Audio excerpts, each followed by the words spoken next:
All right, this is Professor Forsberg, and welcome to this lecture entitled Introduction to Economics. Now, this is a microeconomics class, but in this lecture, I will be introducing the field as a whole to you, a little bit of history, and we'll be asking the question, what is economics? So as we begin, let's attempt to participate in an activity together as best we can in this online format. What I want you to do is try your best to come up with a definition for economics in your mind right now. So pause the video and perhaps take out a piece of paper and a pencil and write down what you think economics is based on what you know. Don't Google it. Don't peek in the textbook. Just come up with a definition. Okay. All right. So hopefully you have a definition written down, and perhaps we could pose it the question like this. Economics is the study of blank. And so you just filled in that blank with your best guess. And so I imagine that for those who are wholly unfamiliar with the subject, perhaps you found yourself piecing together a definition of economics using pieces of information vaguely remembered from, say, news articles or political debates or other sources likely to contain economic jargon.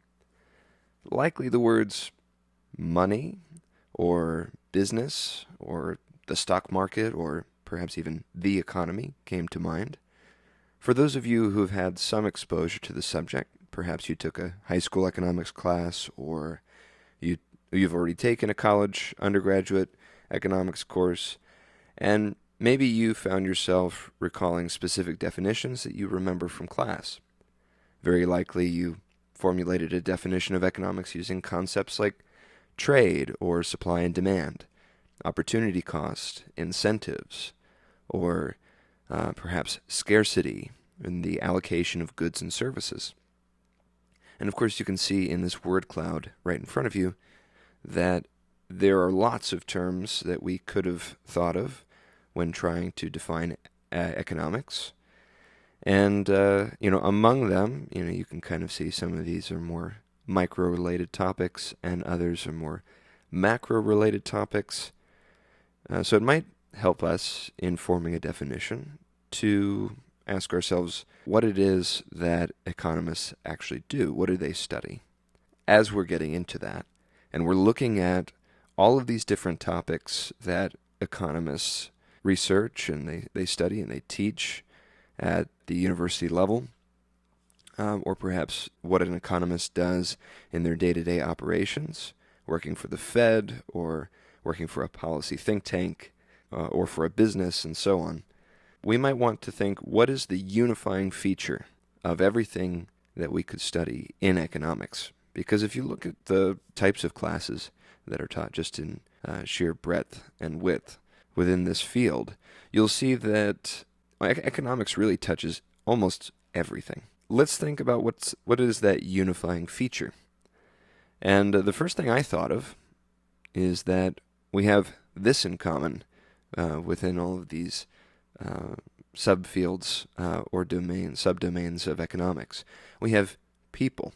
We have people in particular with certain goals and people that face certain obstacles. So suppose we have a person here, a human being with a brain, and we see this bicycle.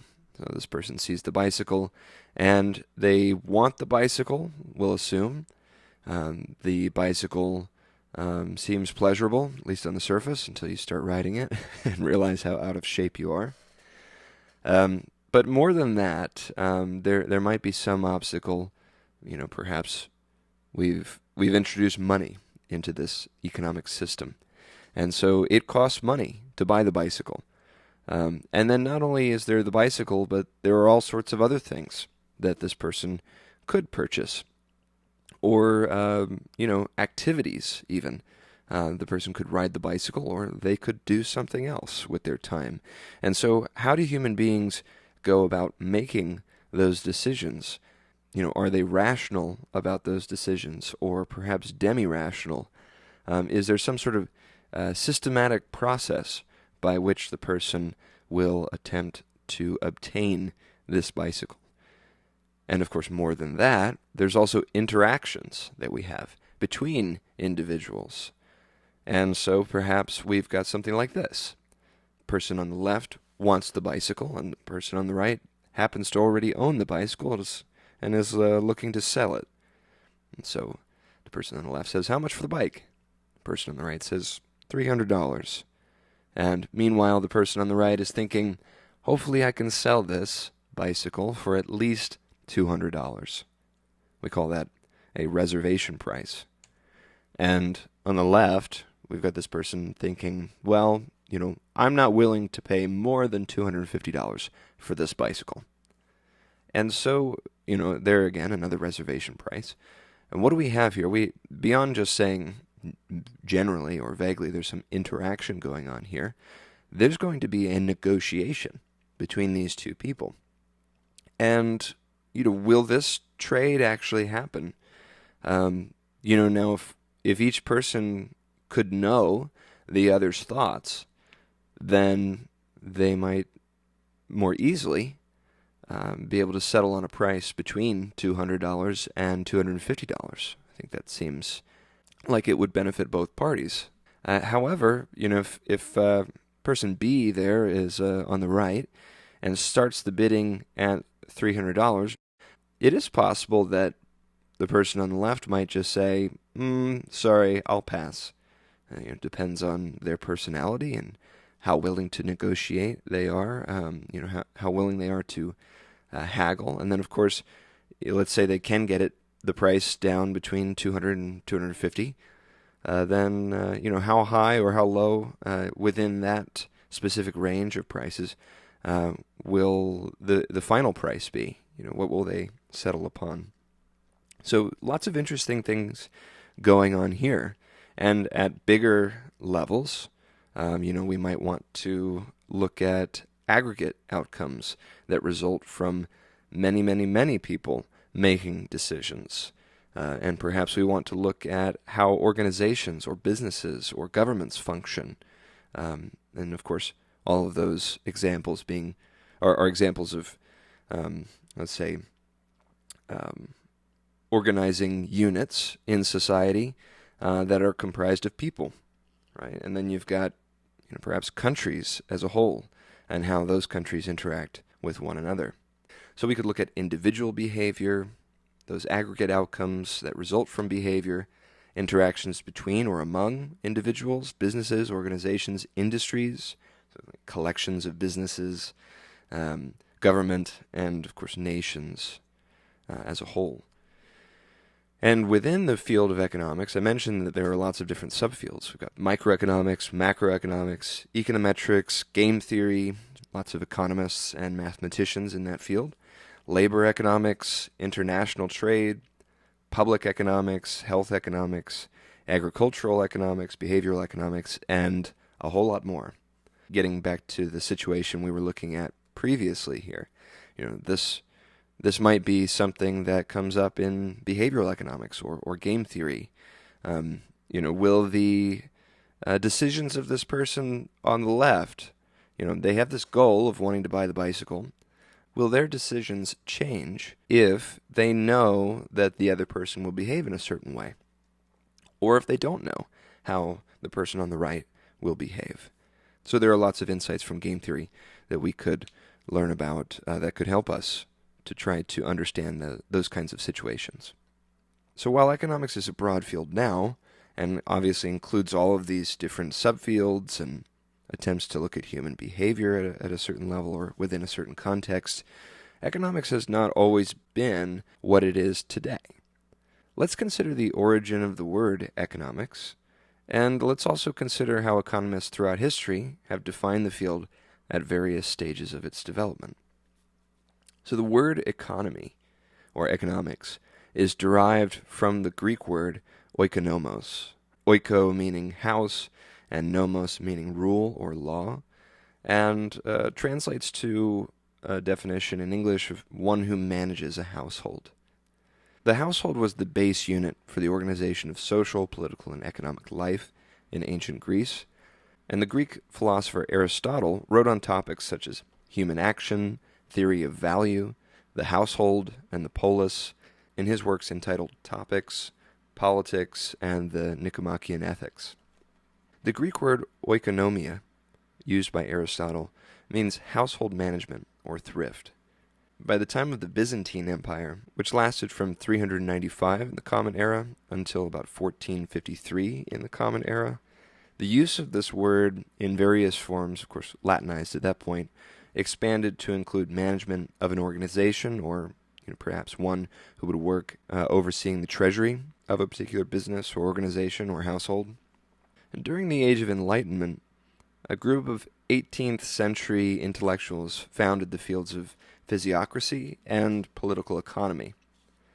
And physiocracy was one of the first well-developed theories of economics, coming out of France and developed by Kenny, Mirabeau, and Turgot.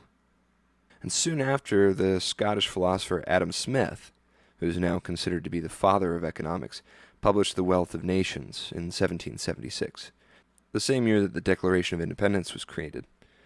And this discipline of political economy was initially developed by Adam Smith, Thomas Malthus, David Ricardo, and John Stuart Mill.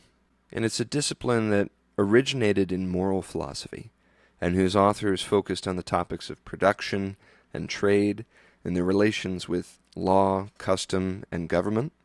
In particular, these authors, especially Adam Smith, were very curious, as to why some nations were wealthy and others weren't. So in his work, Adam Smith defines economics, of course what was then called political economy, as an inquiry into the nature and causes of the wealth of nations, in particular as a branch of the science of a statesman or legislator, with the objectives of providing a plentiful revenue or substance for the people, and to supply the state or commonwealth with a revenue for the public services. Later, John Stuart Mill, in his essays on some unsettled questions of political economy, defines the field as the science which treats of the production and distribution of wealth so far as they depend upon the laws of human nature, or thus, the science relation to the moral or psychological laws of the production and distribution of wealth. So you can already see some development here over time, from Smith's definition to Mill's definition. And even further, Alfred Marshall, who was instrumental in transforming the field of economics with his textbook Principles of Economics, which was published in 1890. Oftentimes, Marshall doesn't get nearly as much credit as he deserves for just how important he was in the development of economics as a science. He defines the subject as a study of man, or you could think of just human beings in general, right, people, in the ordinary business of life. It inquires how he or she or they gets their income and how they use it. Thus, it is on the one side the study of wealth, and on the other and more important side, a part of the study of man, or mankind, or humanity, or people in general. And then we get to the 20th century, and Lionel Robbins, famous 20th century economist, in 1932 he wrote what is likely to be now the most commonly accepted definition of the subject. He defines economics as a science which studies human behavior as a relationship between ends and scarce means, which have alternative uses. So for the purposes of this class, we will use Lionel Robbins' definition of economics. But you can see how each of these definitions, especially as they progress over time, and how economists viewed their own field, changed, and even still it's becoming more and more about how people make decisions. However, it's more than that, because then what separates economics from, say, psychology or sociology or some other social science? So let's lay the groundworks for some important context here that separates economics from these other fields. Question: do you have everything that you want? Imagine that you were in class participating and answer these questions in real time. The answer is no, according to economists. Our wants are theoretically unlimited. And why don't you have everything that you want? Because resources are scarce. And what are some scarce resources that you might face? Well, some that came to my mind were time, ability, information, energy. You could think of maybe some practical examples as well. Perhaps it's money or something like that you're short on as a college student, or perhaps some physical capital of some kind. And what does scarcity force us to do? It forces us to make choices, and we call these types of choices trade-offs in economics. You've probably heard it before, but within economics, nothing is really free, because at the end of the day, your time is scarce, and that time that you are spending watching this lecture, as an example, there was time that you could have spent doing something else. And so that's what we mean by a trade-off, that you're giving up some of one thing to get something else. And what did you give up to be watching this lecture today? Working, sleeping, traveling, hanging out with your friends, getting a bite to eat. The list goes on. Lots of different possibilities. And so we get to the idea of economic calculation in our decisions. So every decision bears certain costs and certain benefits, and the highest valued thing that is given up is called opportunity cost. Keep in mind that opportunity cost is not the collection of all other options.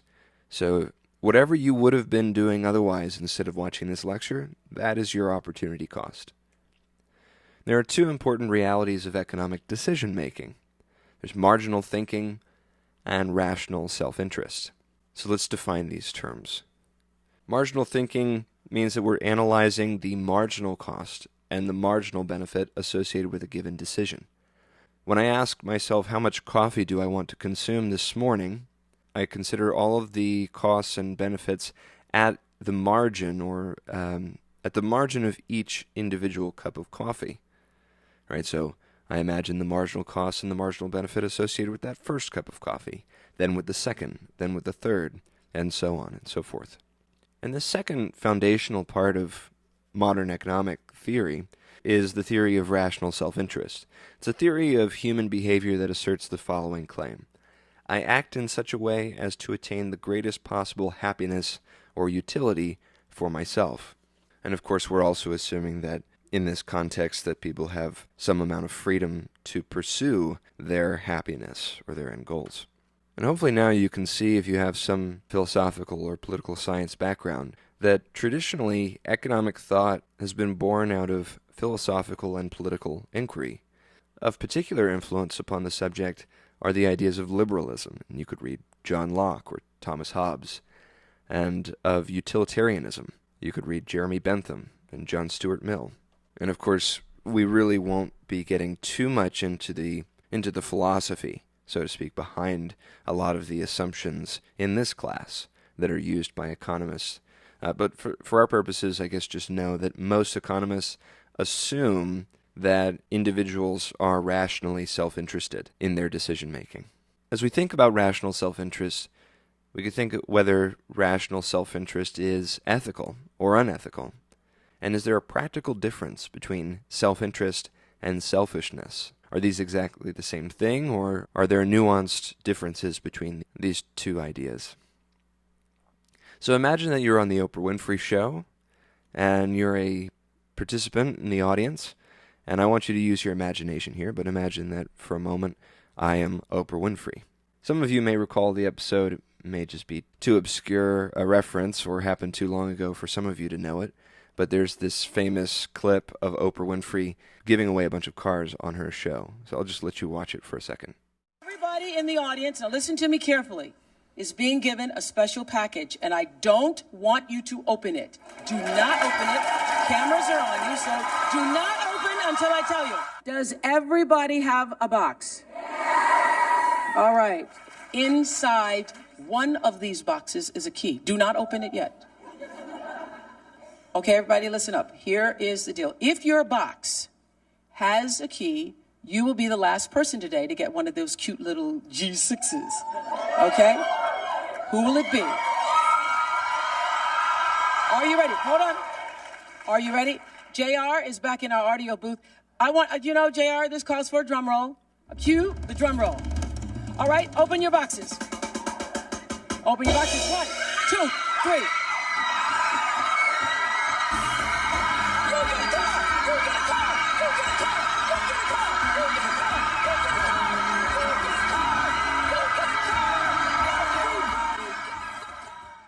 All right, that's a fascinating clip that I like showing on the first day of class.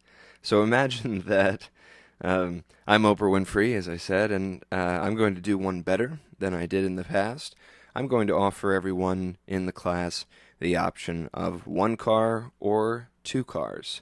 So for the purposes here, just imagine that this is a car worth some nice, non-trivial or a significant amount of money, at least for a student. And each car maybe is valued at I don't know 40 or 50K. I'm giving you the option between taking one car home with you today or two cars home with you today. And better yet, if it makes it simple, I can deliver the cars, one or two. We're paying all the transportation fees, and I'll cover all the transportation fees and ship it to you, so you don't have to worry about all the logistics of getting these, either the one car or the two cars. You'll just wake up tomorrow and you'll have either one car in your driveway or two cars in your driveway. So each of you must think about what you want. You get this choice. Do you want one or two? Now, in most cases, I find that students generally just pick the two cars, right? There's this sort of idea that's common among most people that more stuff is better than less stuff. But some of you might be thinking, oh, that's just too materialistic, that's buying into this sort of American consumerism that we all play a part in this capitalist society. Well, in that case, I might remind you that you can do whatever you'd like with the cars. You can sell one of them, you can sell both of them, you can give them both to charity. It really doesn't matter. And so when faced with those options, most students just say, well, okay, yeah, I'd like another 40 grand in my pocket. When you think of, how quickly you could sell that brand new vehicle for a nice profit, even at a discount if you didn't want to sell it at market value. But now suppose that I change the situation up. Let's say that I give you the option of one or two cars. But in this case, I tell you that if you pick the one car, you'll just get that car. Everybody will get a car. But if you pick two cars, then I'm going to take a car away from somebody who really needed that car so that you can have two. Now, you don't get a say in who I take it from. I'm taking it perhaps from one of the students in one of my other classes, and I'm doing that at random. I'm putting everybody into an Excel spreadsheet, and I'm not looking at their names. I've created a unique number ID for each student, and I use a random number generator just to decide who the unlucky person will be, who I have to steal the car from, just so that you could get it. Now, some people might say, given that situation, you know what? No, I can't ethically feel good about taking the two cars if I know I'm taking a car from somebody else. But others may say, well, I don't really think that somebody else getting this brand new $50,000 car is a necessity, so to speak. So, you know what? It's a dog-eat-dog world, and I'd like to have the two cars. And yet even further, some students might be seeing a difference between this idea of selfishness and self-interested behavior. Perhaps there is a distinction between the two. And perhaps, let's say that the situation became even more dire. Suppose that I'm Kim Jong-un, and instead of cars, it's food. Maybe some sort of daily food allowance in the midst of a famine, let's say. And you're all members of a community living in a certain town in North Korea, and I'm choosing to be generous. And I decide to give you all the option of taking some food stamps that entitle you to 1 day's worth of food, or perhaps 2 days worth of food in each day, right? So you could have double the amount of food. Maybe one food stamp each day is only enough to sustain you, but two would really help you thrive, give you all of the nutrients you need that are sort of ideal for human sustenance. But I provide another stipulation. I say if you choose the 2 food stamps each day, then I'm going to take a food stamp away from somebody in some other town who may really need it and could very well starve to death if I do this. Well, a lot of students in this case would probably, I imagine, close to 99% of you would probably say at that point, okay, no, I cannot take more food in this instance. I can't deprive somebody else of the opportunity to stay alive, right? That's not something I want to be responsible for. Others may say, it's still a dog-eat-dog world, and I've got a family to take care of, and, I don't know this person way off in Timbuktu or wherever they may be located, but I've got to look after myself and those closest to me. That might bring up philosophical questions or ethical questions.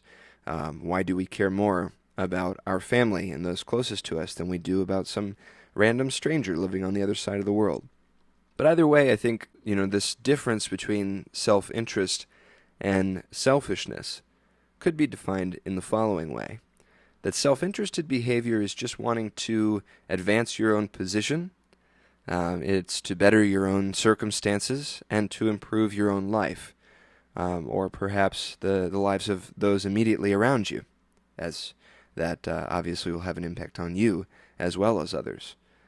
Whereas selfishness seems to be, in my mind, advancing one's own position or circumstances in life at the expense of someone else. Now, you might say, none of us live in a vacuum. Are there any decisions that we make that have no effect on someone else? Even in a labor market where I'm interviewing for a job. I'm competing with other people who want that same job. I'm wanting to advance my own position, my own circumstances, my own well-being in life by getting this job. But by doing so, I'm going to deny somebody else the opportunity to have that same job. So, is there really a distinction between selfishness and self-interest? I think there is, but other people would argue that there isn't. But perhaps there is some nuance there, some distinction to be made between the two. At the very least, perhaps selfishness and self-interested behavior are somewhere on the same spectrum, if you will. And of course, I think it's clear that all selfish behavior is self-interested. But where I'm not convinced is in the claim that all self-interested behavior is inherently selfish. But perhaps my mind will change on that as well over time. Who knows? But these kinds of conversations that we're having right now have a very real impact, especially when we consider economic policy. And the fact that when economies break down, when they fail, or when we experience stock market crashes like we did in 1929 and the following years of the Great Depression that lasted. This picture is from that time period. And here you see children in some sort of soup and bread line, at a time where we had over 30% unemployment for many years. When things don't operate efficiently, that results in very real outcomes for people. And so there is this part of us that should consider the ethics of what we're doing or the morality of the system in which we're engaged and consider how we can make it better. Perhaps we're trying to decide how to allocate clean drinking water, perhaps to those who are displaced or perhaps suffering in some way from Hurricane Katrina. How do we allocate life-saving AIDS medication to those who need it most? Is this a product that we should be selling for a profit? Or should we be giving it out for free? If we give it out for free, how do we incentivize people to produce it in the first place? Can we rely on human beings to just be generous and altruistic on their own? What about very scarce resources like human kidneys or livers that can be donated for transplantation to those who need it in order to survive? Right? Many of you may have thought earlier during the Oprah Winfrey cars hypothetical scenario that if somebody else needed that extra car and you happen to have two, you would gladly give it to them, perhaps you thought.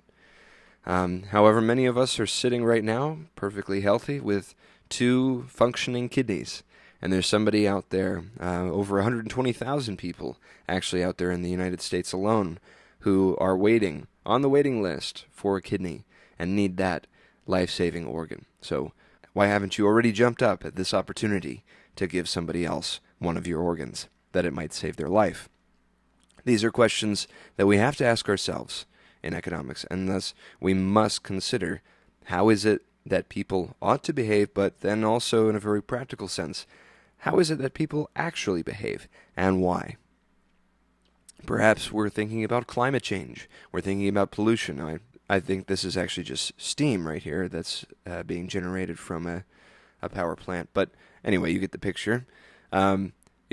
We've got lots of carbon emissions being emitted, but at the same time, these carbon emissions result from us powering our homes, powering people on life support, getting us to work in our cars, and all sorts of stuff. It's why we have 2-day shipping from Amazon. Until we experience improvements in technology that reduce our dependency on carbon, how will we choose to behave as individuals, as a society? Are there systemic ways that we can influence change? By how much could we rely on individuals to change their behavior if we simply guilted people into saying, hey, you've got to reduce your carbon footprint? Perhaps economic policy is needed in order to change behaviors. And of course, all of these decisions that we're making and these economic policies that we're talking about, they show us that we are very interconnected and that our decisions, even at a very granular level, seem to have an impact on those around us and on the people around them, and so can have literally global impacts on everyone here living on our planet. Certainly then, economics is a non-trivial pursuit of knowledge. We're not simply exercising our brains, but we are gaining valuable insights about how people behave so that we can make the world a better place. So the goal is that by understanding human decision-making processes, we can attempt to predict behavior and maximize social welfare. Of course, we must agree on what that means, right? We can't just be consequentialists and utilitarians with some sort of vague notion of what welfare is. And so we'll be trying to define these things throughout the course. Obviously, some of this stuff will have to be saved for another class or another discussion. Perhaps I've at least intrigued you. Can you expect more of these kind of conversations throughout the semester?